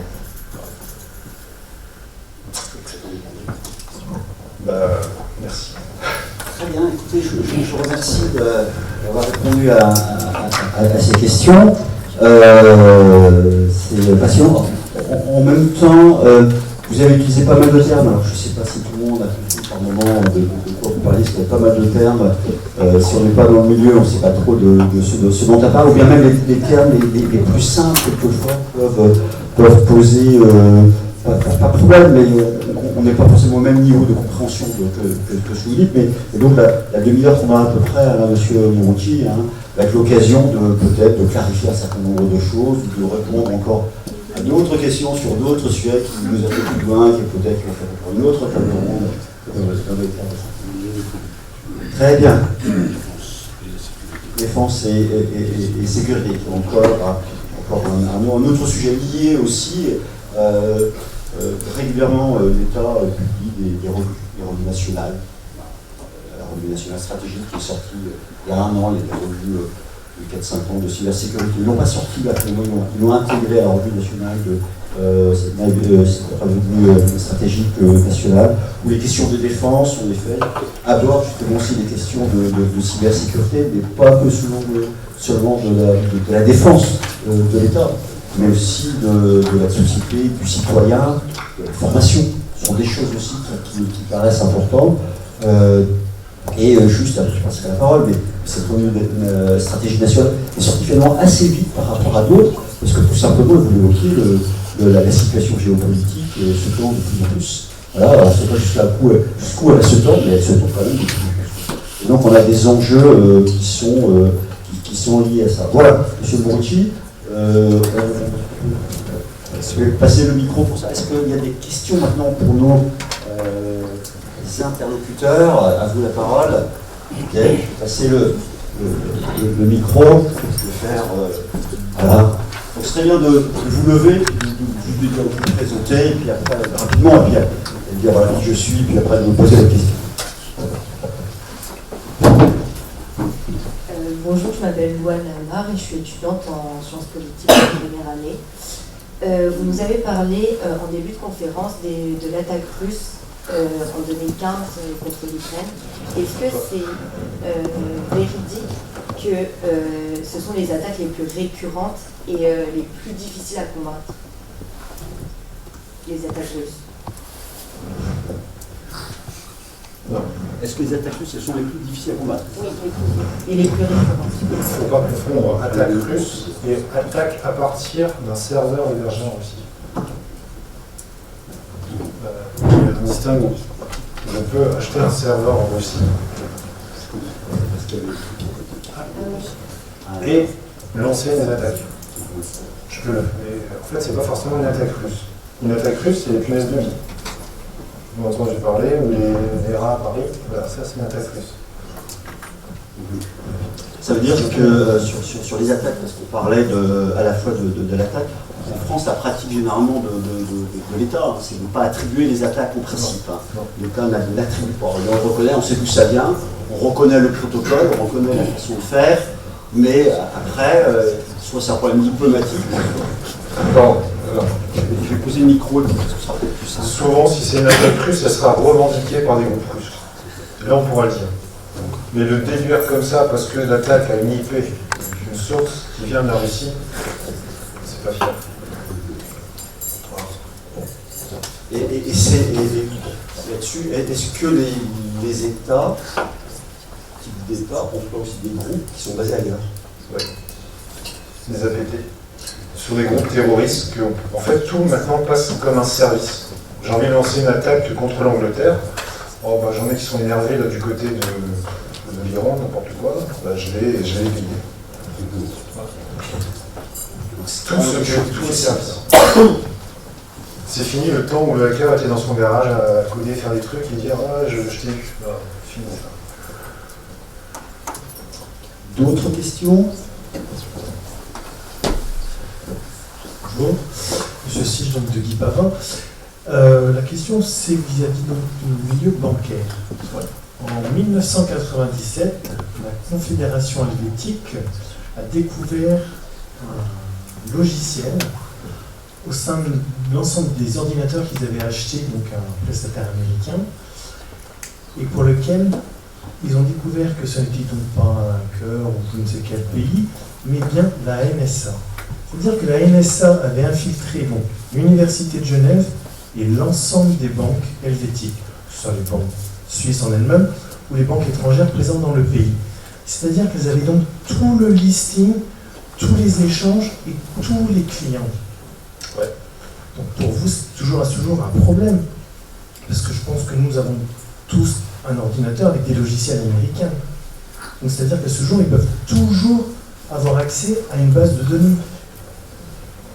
Ça va être plus compliqué parce qu'il y a une exfiltration de données qui va être surveillée, c'est-à-dire pourquoi ma machine va essayer de communiquer, une partie, un programme va essayer d'envoyer des informations sur un serveur qu'on ne connaît pas. Et ça, notre protection fait qu'on coupe tout de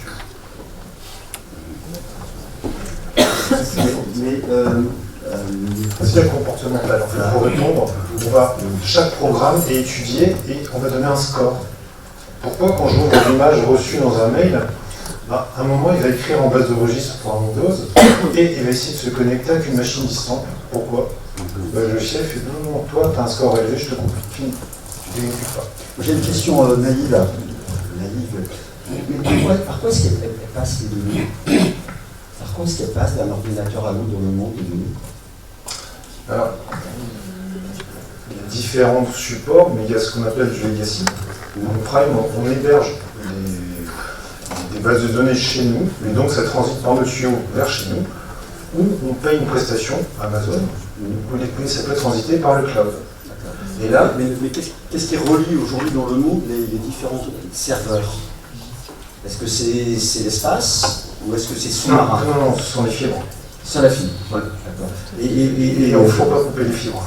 D'accord, donc on a le problème de la fibre et aujourd'hui le fait qu'on ait des acteurs, je veux dire, privés qui installent des câbles sous-marins, etc., est-ce que c'est pas, ça pose pas un problème aussi pour nous, dans notre domaine bancaire, en fait, on va étudier le chemin vers qui on va aller et donc on fait des fiches de risque.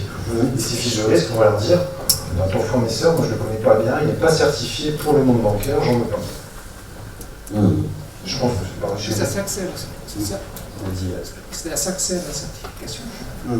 Il y a une obligation de vérifier la certification de ces fournisseurs. Donc la question de la certification est importante, ça peut paraître, mettons, pesant, mais au moins la certification des fournisseurs permet au moins aux clients de se garantir une certaine sécurité. Une certaine sécurité, évidemment. Mais on a au moins une certification. Voilà. D'autres questions? Ils doivent se faire acheter. On va après vous. Merci déjà de vos propos et considérez-vous comme applaudi, puisque on ne l'a pas fait matériellement. Mentalement, moi je l'ai fait. Donc Yvonne Madec, j'interviens ponctuellement auprès des licences de l'éducation ici à l'UCO en français d'éducation et réflexion philosophique sur le travail. Donc moi, ce que j'ai entendu ce soir à propos de cybersécurité, c'est que nous étions en guerre, au niveau géopolitique, au niveau aussi des processus et des systèmes et des personnes malveillantes. Et comme il y a beaucoup d'étudiants de Sciences Po ici, je pense notamment à Machiavel, bien sûr, puisque l'emblème de Sciences Po, c'est le lion et le renard, et Machiavel utilisait beaucoup ces deux principes. Toute guerre est soutenue par deux grands principes, la force, et Dieu sait si les ingénieurs et les experts dont vous avez parlé sont intelligents, performants, rationnels, mais il y a aussi un deuxième principe qui est la ruse. Et nous l'utilisons beaucoup dans les guerres, le général de Gaulle l'a utilisé très brillamment avec ses troupes, et partout, enfin tous les grands de ce monde l'utilisent.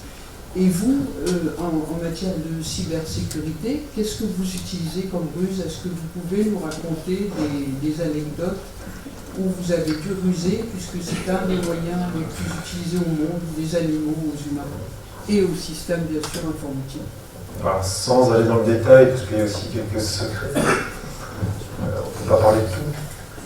Il y a des leurres. Et c'est comme ça qu'on sait si quelqu'un est en train de venir un peu nous chatouiller pour voir si on sait répondre ou pas. On appelle des honeypots, c'est ça? Je ne vais pas rentrer dans des lumières, comme ça. Donc voilà, dès lors, est-ce que, quand on est attaqué sur ces systèmes, est-ce que c'est, sans rentrer dans le détail, quand on identifie une source, enfin une attaque potentielle, au moins de la présence, une présence malveillante, est-ce qu'on est capable des fois de... Est-ce qu'on simule pour l'attaquant quelquefois aussi le système qui n'est pas le vrai système? Oui. En fait, on est au plus proche du vrai système pour que le leurre soit le plus crédible possible. Avec une véritable activité, une interaction, tout ça, puis on se dit, il sait faire avoir de A à Z. Et de là, on a la source, on diffuse sa réputation. Comme nous, par exemple sur Intercept, on peut diffuser tout ça, voire au niveau européen. mais on diffuse. D'autres questions? Ouais. Après, je passe la parole là. Bonjour. Alors moi j'avais une question vraiment pour revenir aux fondamentaux du domaine de compétences. Pour les entreprises, admettons une banque française, est-ce qu'elle met en place sa propre politique de cybersécurité ou est-ce que ça se fait au domaine national avec des directives étatiques? Il y a les deux. C'est-à-dire souvent tu vas commencer par quelque chose où tu vas te dire je réfléchis un peu et je vais essayer d'être logique, on fait ça. Et après, tu as des normes qui vont arriver et ils te disent en fait ce que tu as fait c'est bien, mais c'est ça par rapport à ça. Et là tu es obligé de les suivre et puis ils te disent ça, tu as 6 mois pour le faire. Donc, normalement tu suis que de la réglementation qui est imposée, auditée. Voilà. Madame, vous avez travaillé à l'Europe pour répondre là-dessus. Comment est-ce qu'on construit la réglementation européenne? Est-ce qu'il y a des leaders? Est-ce que vous étiez expert justement dans le domaine de l'énergie? Comment est-ce qu'on construit la réglementation, sachant que les choses vont très très très vite? Je passerai le micro parce que le but évidemment, monsieur le numérique va tellement vite, etc. Comment est-ce qu'on fait? Je ne sais pas si c'est... Ça dépend de quoi on parle. Quand on est au niveau général de la législation, ce sont en général des fonctionnaires experts dans la commission, et des experts de tous les sujets. On a une direction générale qui s'occupe du numérique, donc il y a des experts en cybersécurité. Il y a aussi des règles beaucoup plus techniques.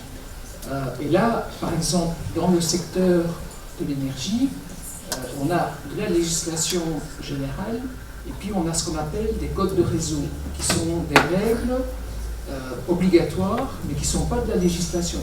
Donc là, on fait appel au champ du secteur, donc un code de réseau dans l'électricité. On va donner des objectifs généraux. Le régulateur, c'est-à-dire l'agence qui rassemble les régulateurs européens, va donner des spécifications un peu plus détaillées. Et la rédaction elle-même des textes techniques, donc ce qu'on appelle des codes de réseau, va être rédigée par les spécialistes, les experts, des opérateurs, des États membres, qui eux travaillent dans un réseau des gestionnaires de réseaux de transport et dans le réseau des gestionnaires de distribution de l'électricité.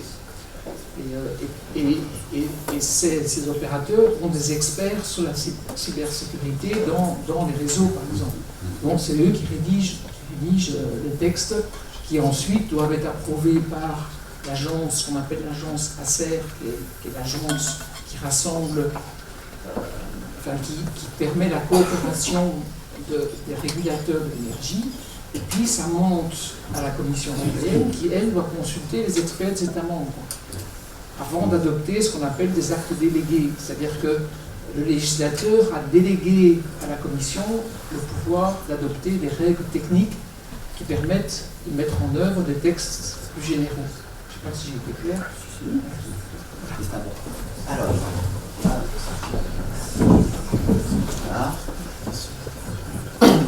Du coup, j'avais une question sur les CERT. En fait, est-ce que ça relève que de l'entreprise privée qui peut avoir des contrats avec différents États ou c'est plutôt du contrat avec la défense uniquement française? Pour l'instant, c'est plutôt les chefs françaises. Une autre question, d'accord. Okay. Et vous parliez de systèmes qui peuvent être corrompus, donc par exemple avec un badge qui est récupéré ou un système informatique qui est corrompu. Mais est-ce que les CERT peuvent être corrompus de l'intérieur, c'est-à-dire dans le recrutement, car on a des lieux qui n'est pas forcément... En fait, plus sérieusement, non. Parce que dans la sécurité, il y a ce qu'on appelle le CERT, les bras armés d'un RSSI, le responsable de la sécurité du système d'information d'un organisme. Et au-dessus, c'est le COMEX, tous les vrais gros directeurs. Donc nous, on est mandatés par le COMEX pour dire, toi tu t'es connecté tout à l'heure, tu n'as plus le droit, je t'enlève ton jeton, tu ne peux plus te connecter, c'est fini. Même si tu es directeur. Voilà. Donc, il y a l'inspection générale qui fait des audits, mais certes, et qui surveille nos activités. Après, c'est à nous d'être plus fidèles. D'autres questions?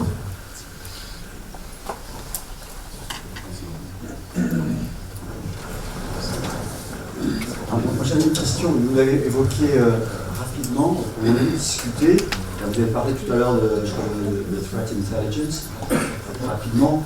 Voilà, donc ce serait bien de nous dire. Et puis quand on parlait, vous est là-dessus, vous discutez, vous dites, on fait de l'audit. On fait de l'audit, on va sur le dark web. Est-ce que... C'est des mots un peu compliqués, alors dark web, on peut prendre une vague idée, et encore, moi j'y vais pas, donc je ne sais pas trop comment ça fonctionne, je sais que je peux y aller. Voilà, j'ai un VPN, pas de problème, hein, mais voilà. Mais c'est quoi la threat intelligence? C'est quoi l'audit? Est-ce que c'est important dans vos données? Et qu'est-ce que c'est? Alors l'audit, c'est de la recherche sur sources qu'on appelle ouvertes. Je vais aller dans plein de sources différentes, essayer de choper l'information. LinkedIn, c'en est une. Pourquoi pas? Je peux aller sur les copains d'avant, ça, puis je vais commencer à m'enseigner, puis sur Google, on fait ce qu'on appelle des Google Docs, pour être bien plus précis, dans nos recherches, et on va réussir à agréger tout ça et sortir quelque chose. Ça, c'est le côté facile. Le côté un peu plus compliqué, c'est quand on commence à aller sur le dark web, qu'il y a un internet où il n'y a pas d'interdit. Il y a tout. On s'exprime, on peut tout raconter, tout faire, il n'y a pas de réglementation. Et là, on va choper des infos, mais est-ce qu'elle est véridique ou pas? Donc c'est à nous ensuite de vérifier ce que j'ai récupéré. Est-ce que ça se recoupe avec les différentes sources? Ouais, 80%, on va dire que c'est quand même pas mal. C'est 20%, bon, laisse tomber. Et c'est en fait, on a des agrégateurs, on a un outil qui va agréger toutes les façons. Je peux fouiller sur, on dit Internet, mais c'est partout où il y a de la donnée. Et on va reparler d'attaquants, par exemple. On a un attaquant qui est un petit peu énervé, là, qui s'appelait Kina, Queen. Et on ne le connaît pas, mais par contre, il s'est attaqué à 13 institutions françaises. Pourquoi? Et bien là, on va faire une recherche. On va commencer à faire de l'usine sur Queen. Depuis quand ils sont là? Est-ce que toutes les attaques qui ont été revendiquées sur Telegram ou autres ont été justifiées, et on les a vérifiées que oui. Est-ce que sur l'Intercept, vous en avez entendu parler? Ah oui, ils sont bien énervés en ce moment. Enfin, voilà. C'est un peu ça, c'est la recherche contextualisée. Donc de l'enquête numérique. Oui, on fait l'enquête de police, quelque part. Oui, c'est ce qui est appliqué au public, enfin, normalement des citoyens régaliens, etc. Madame Carrois, vous l'avez dit, vous l'avez redit à la fin. Madame Carrois. Ah oui, madame, peut-être Madame Carrois. Des enjeux géopolitiques. On a des étudiants plus de Sciences Po ici, vous connaissez bien le fonctionnement de l'Europe, alors on pense tous évidemment à l'impact ayant une situation en Ukraine. Est-ce que ça se résout à ça, les enjeux géopolitiques pour le secteur de l'énergie? Est-ce que nos amitiés compliquées avec les États-Unis, c'est un sujet? Est-ce que nos non-amitiés avec la Chine et en commerce quand même, c'est aussi un sujet? L'énergie est depuis très longtemps au centre de la géopolitique. On a des états de guerre justifiés par les intérêts énergétiques.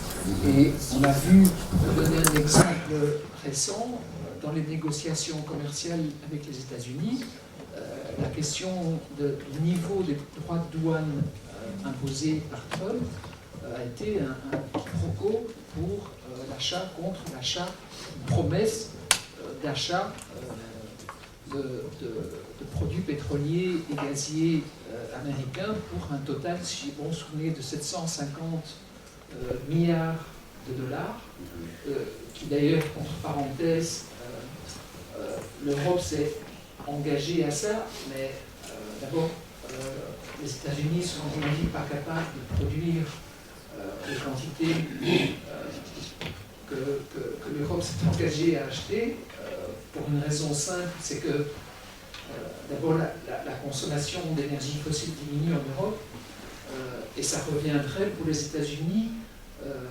d'abord à envoyer toute leur production en Europe, ce qui est irréaliste parce qu'ils ont d'autres clients. Et deuxièmement, ça dépend beaucoup du prix. Alors pour le moment, par exemple, il y a trop de gaz sur le marché, donc les prix baissent. Et quand les prix baissent, c'est pas intéressant de creuser des puits parce que la caractéristique des productions américaines, c'est que c'est du gaz de schiste, du pétrole de schiste, souvent sur les mêmes puits. Et il faut du temps, on abandonne des puits quand ils sont plus rentables, et puis il faut en creuser d'autres, mais pour creuser un puits, il faut savoir que le prix va couvrir nos coûts, et pour ça il faut un niveau assez élevé de coûts. Alors dans le gaz, on a pour le moment beaucoup de gaz sur le marché, et dans le pétrole, on a maintenant l'OPEP, donc l'Organisation des pays producteurs de pétrole, qui a ouvert les robinets, donc qui inonde le marché de pétrole, ce qui n'arrange pas les Américains parce que ça fait baisser le prix du pétrole et avec les conséquences que donc c'est un enjeu géopolitique gigantesque. Vous parliez tous deux, surtout quand vous parliez des principales motivations, vous parliez surtout de déstabilisation. Donc globalement, les gens ne sont pas intéressés par l'argent. Les hackers ne sont pas du tout intéressés par l'argent. Et pourtant, on entend tout le temps qu'il y a des rançons. Ça dépend. Ça dépend. Vous avez des gens qui sont intéressés par l'argent. Il y a eu tous les ce qu'on appelle les ransomware, on a expliqué comment ça marche. Il y a des logiciels qui vous bloquent votre système tant que vous ne payez pas une rançon, sont assez fréquents dans les différents secteurs, notamment l'énergie. Et en plus, on se fait avoir, enfin, les gens se font avoir parce que il y a le ransomware qui a pris les données, les a exfiltrées. La personne va dire, parce qu'ils sont contactés par un salaire en plus, hein, oui, on appelle un numéro de téléphone, la personne répond, ah oui, donc vous êtes quelle société? Ah oui. Donc on vous a chiffré votre disque, il faut payer cette rançon, on paye la rançon, ça déchiffre. Ah, et puis après, le service après-vente, ça va, vous étiez content? Parce qu'il faut savoir que les données ont été exportées dans le dark web, donc si vous voulez les récupérer, il faut payer, monsieur. Et ainsi de suite. Ils sont très très bien organisés. Donc le vol de données, ça fait quelque chose, l'argent, la réputation. La réputation, c'est énorme. Ouais, les entreprises, quand vous avez une fuite de données de vos clients, par exemple, c'est pas bon pour la réputation de l'entreprise. Et puis, même quand ils volent des données, ça peut être pour les revendre à des personnes qui vont les utiliser pour faire du phishing.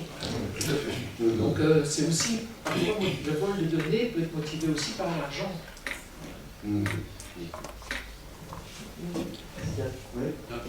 Dernière question, voilà. C'est la dernière question. Avant-dernière. Je m'appelle Gabriel Sotacruz, je suis étudiant en licence sciences politiques et moi j'ai une question plutôt de sécurité européenne.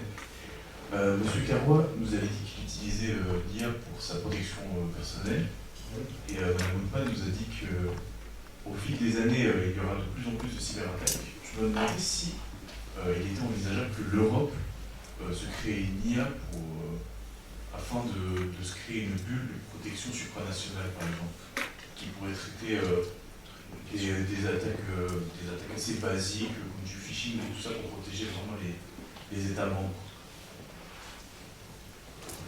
Est-ce qu'il peut y avoir une IA C'est sûr que dans les recherches qui sont faites dans les programmes européens, on va évidemment exploiter les possibilités de l'intelligence artificielle pour avoir de meilleurs outils.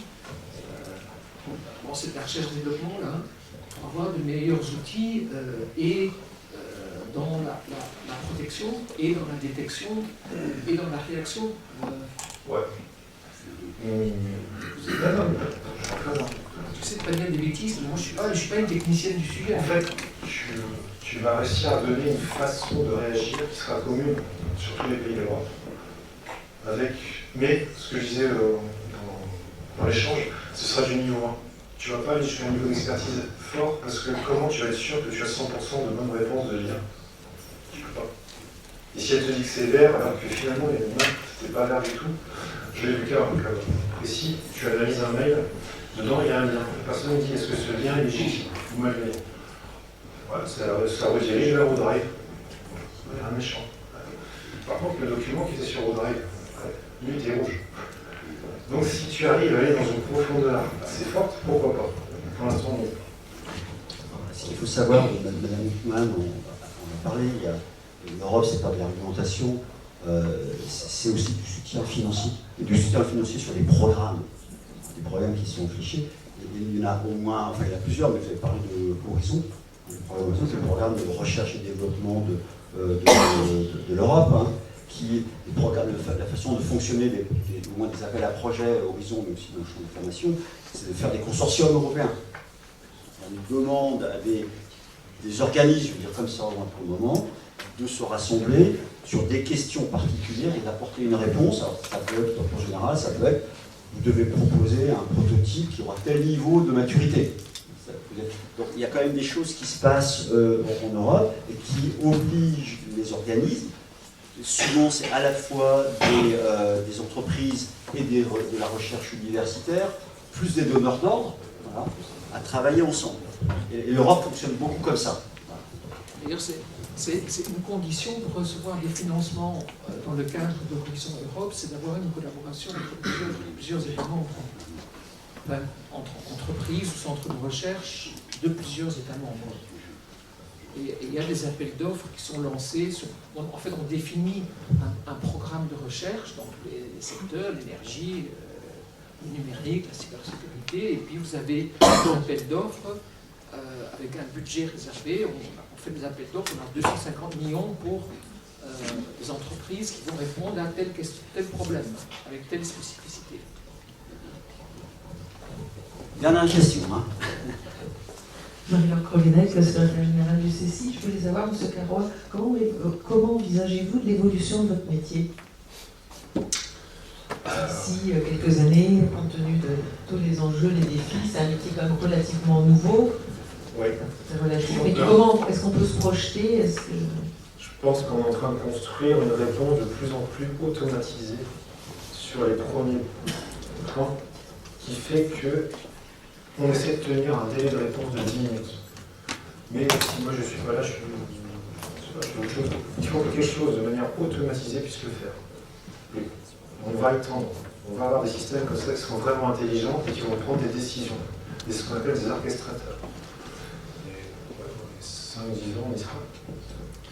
On aura donné une véritable intelligence qui aura appris avec nous. Ça, c'est la différence. C'est intéressant parce que c'est très fort ce qui se passe dans le secteur de l'énergie. C'est dans le secteur de l'énergie, dans la gestion du réseau, il y a toute une série de mesures de protection quand il y a des déséquilibres qui sont automatiques. Donc il y a des réserves qui vont se mettre sur le système de façon automatique au quart de seconde. Et puis vous avez des réserves plus lentes qui peuvent être déclenchées manuellement, avec donc l'expertise humaine. C'est un peu la même idée. Très bien, et je vous remercie beaucoup. Moi, je vous propose d'applaudir.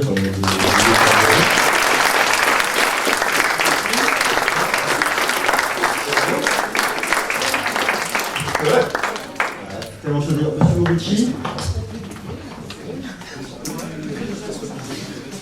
Oui, merci infiniment à tous les trois pour la richesse de vos analyses et la clarté des propos. Je crois que nous avons tous ici apprécié.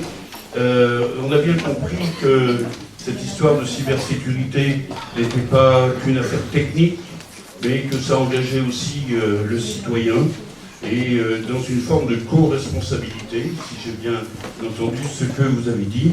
Pour conclure, et avant de faire une petite annonce, je dirais qu'il y a une phrase que j'ai retenue, que vous avez citée, M. Carrois. Le citoyen n'est pas un spectateur, c'est le dernier maillon de la chaîne de sécurité. Je crois que ça peut être la maxime qui va rester en mémoire après cette rencontre de ce soir. En tout cas, merci Anne Huckman, merci Grégory Carrois, merci Jean Peters de votre présence, on a beaucoup apprécié. Et effectivement, il y aura un autre volet sur la cybersécurité dans quelques semaines. Nous n'avons pas arrêté la date encore, c'est à discuter au sein du CECI. mais ce sera consacré aux questions de défense, principalement, et de toutes les recherches en matière de cybersécurité sur la défense et la sécurité. Si vous êtes intéressé par le CECI, les portes sont ouvertes. Je sais que notre vice-président Philippe Rioual a prévu des bulletins. Si vous voulez mettre votre nom, vous le pouvez. En tout cas, encore une fois, merci à vous pour votre écoute et votre participation. Et puis je vous dis, attendez, j'entends une annonce. Le 19 novembre, la prochaine conférence consacrée à la coopération en matière de météorologie en Europe. Et c'est Philippe Bougeot, présent ici, qui nous donnera cette conférence. C'est lui aussi un expert en ce domaine. Et c'est vrai que ce sont des questions qu'on ne se pose pas. On regarde la météo à la télé, mais on ne sait pas que derrière, il y a des programmes européens. Copernicus, important pour l'énergie, bien évidemment. Donc voilà, c'est un petit peu le travail que fait le CECI. Donc si ça vous intéresse, je pense aux étudiants de Sciences Po, quelques-uns peuvent être intéressés par un approfondissement dans un cadre autre que celui des études. Donc la conférence aura lieu à Lippava, celle sur la météorologie à la OENA, de Lippava le 19 novembre. Merci à vous trois, et puis à une prochaine fois.